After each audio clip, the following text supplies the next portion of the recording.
Hello guys, it's me again and welcome back to our mini vlog. So this video was taken last 2024, mga October pa ni siya.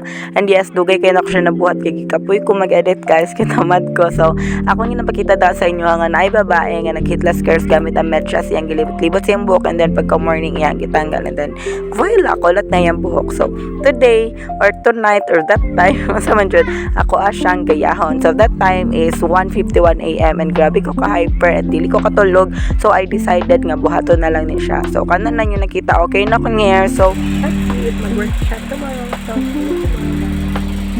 ang kailangan na ni mo buhaton ani guys, kaya matulog lang ka, and then pagka morning magkulot na siya. So pero mahumol na siya, masok.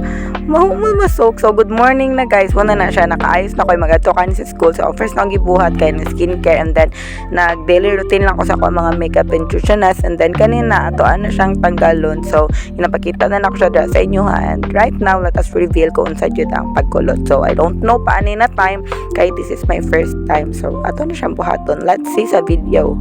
Charmag, wala nakabalon sa result no nga, last year pa man ni. So nga na ang itsura guys sa ako ang buhok.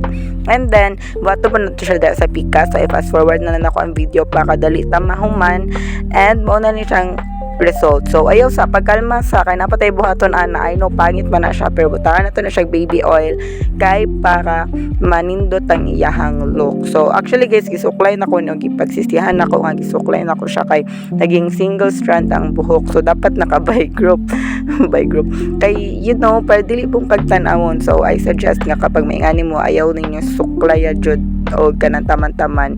So muna na siya iyahang look guys. And yes, medyo bungkag jud ako akong hair dara kay ako asyang gisuklay, but ay kabalakag style na ko akong hair. So nga na ako ang gibot sa akong hair para mas limpyo sa face and dili siya samok tan-awon. So at least diba much better siya. So dili man siya lain guys, ug not bad jud siya for the first time, ug labi na pag wala kay curler. Ako naman ko'y hair curler, pero wala lang, gusto lang ako i-try palisod-lisod na ako ang self. So kada na time ready na ako maadto sa school. So ako ipakita sa mga pictures nga gibuhat na ko siya ulit. So nga na akong itsura guys, katong gibuhat na ko siya ulit, and much better na siya, mas nagstay longer siya kay na ako hairspray. So kana na time, ayun yung pansin ako katambok dira. So that's all for today's video. Thank you so much for watching. God bless guys. Bye.